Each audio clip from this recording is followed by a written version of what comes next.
tim favorit kalian kok bisa langsung tersingkirkan, kok bisa.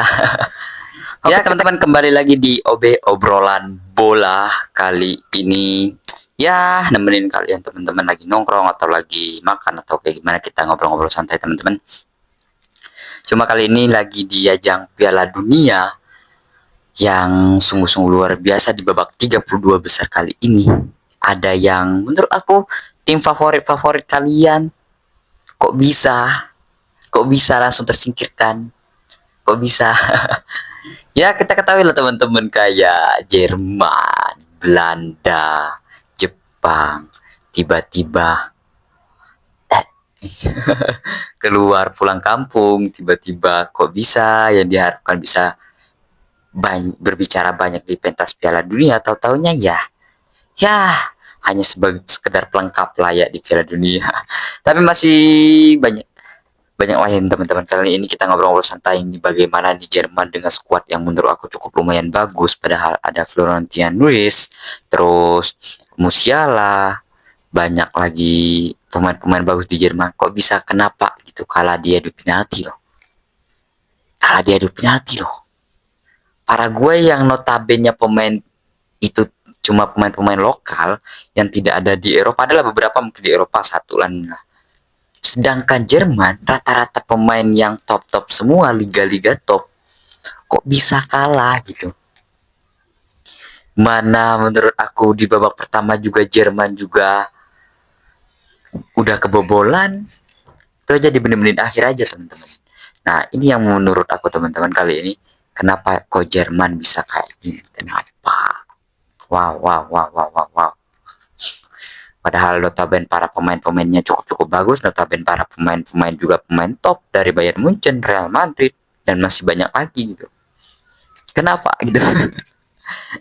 Ini yang mungkin dipertanyakan teman-teman. Gak tahu lah apakah secara strateginya, terus apakah emang belum pantas gitu Jerman untuk berbicara banyak di Piala Dunia, melihat para pemain-pemainnya juga mungkin ya udah berumur mungkin gitu, tidak tahu lah, tapi masih banyak lah pemain-pemain muda gitu di Jerman. Kok bisa, kenapa bisa kalah gitu.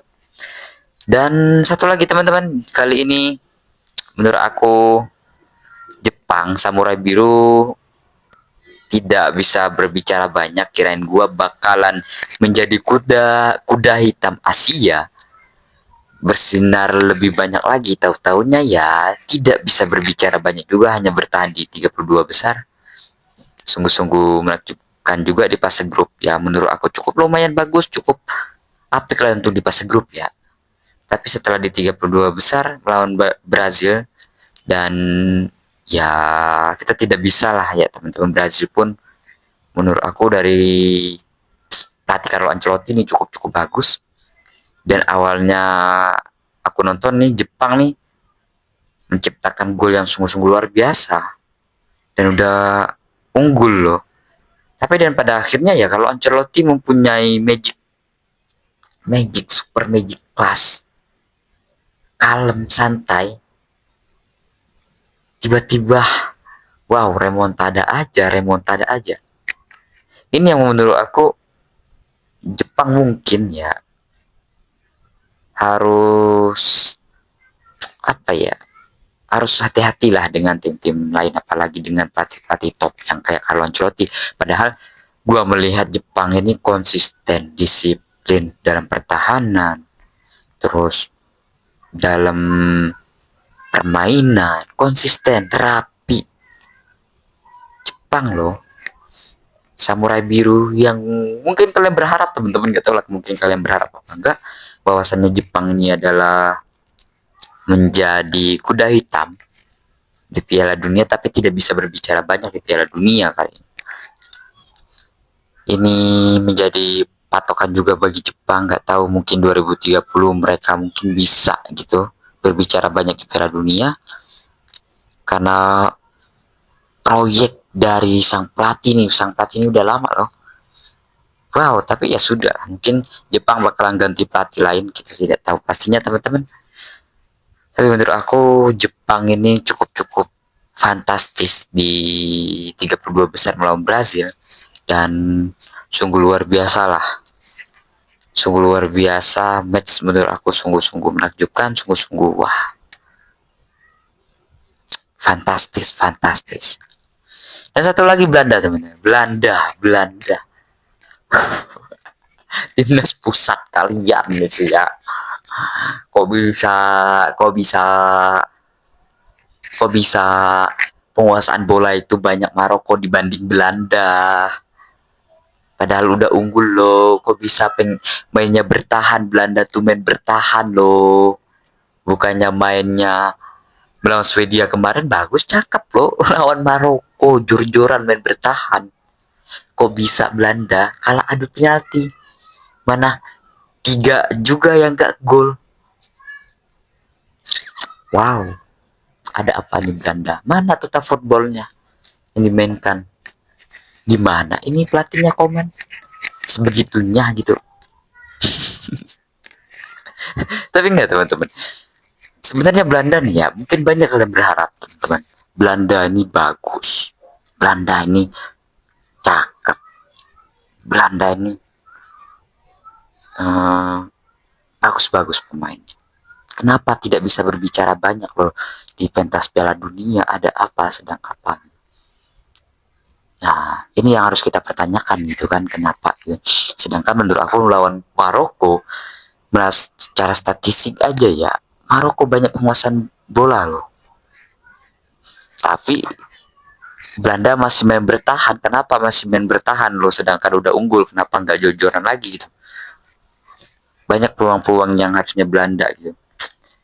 Tapi sangat disayangkan teman-teman, sangat disayangkan harus gugur di 32 besar. Yang seharusnya menurut aku nih Belanda nih bagus, harus Belanda ini menurut aku ini bisa gitu mampu menyeimbangi Maroko, tapi wah kayaknya enggak deh, harus banyak dievaluasi dari Belanda kali ini. Tak kayak gimana kan, hancur-hancurnya, sehancur-hancurnya Belanda, sangat disayangkan. Dan satu lagi teman-teman, kali ini ya Swedia tidak bisa berbicara banyak juga, Swedia.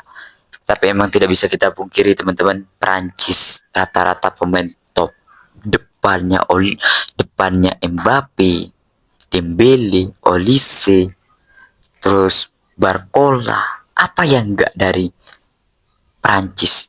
Gimana nggak kebantai-bantai Swedia? Swedia aja notabene cuma mengharapkan menurut aku di depan Isak sama Gyökeres. Gyökeres pun susah. Kayaknya Swedia ini asuhan ground voter ini tidak terlalu banyak berbicara. Di fase grup agak susah juga. Jauh salah di fase grup Swedia menurut. Di kualifikasi aja berat juga itu. Gak tahu lagi teman-teman, apakah Swedia ini menurut aku emang gak terlalu banyak berbicara di kancah Piala Dunia. Sungguh-sungguh wah, tidak bisa kita pungkiri lah teman-teman, karena tidak bisa kita tebak juga teman-teman. Tidak bisa kita tebak siapa yang bakalan pulang lagi. Kita tidak tahu. Di 32 besar ini kali ini teman-teman susah untuk kita prediksi siapa yang bakalan ya melaju di babak 16 besar, dan siapa yang bakalan menjuarai Piala Dunia emang agak susah sih. Tapi dari kalian teman-teman, apakah ini Piala Dunia ya sangat seru melihat pentas Piala Dunia sangat besar yang kita tidak tebak, yang para negara-negara unggulan yang mungkin bisa kita prediksi, Jerman, Belanda, kan, terus Jepang mungkin bisa berbicara banyak, tapi ujung-ujungnya tidak bisa berbicara banyak di pentas Piala Dunia ini, kawan-kawan. Wow. Gua heran juga tuh, gua heran selama gua nonton ini, heran banget kawan-kawan, heran kok bisa, kenapa gitu kan. Wow. Nah, menurut dari kalian teman-teman mungkin sampai sini aja teman-teman ya, kita ngobrol-ngobrol santai, kita bahas-bahas dikit lah di ajang Piala Dunia ini. Sungguh membagongkan menurut aku di pentas Piala Dunia ini. Ya negara-negara unggulan kok bisa harus pulang duluan. Nanti kan kita lihat saja teman-teman,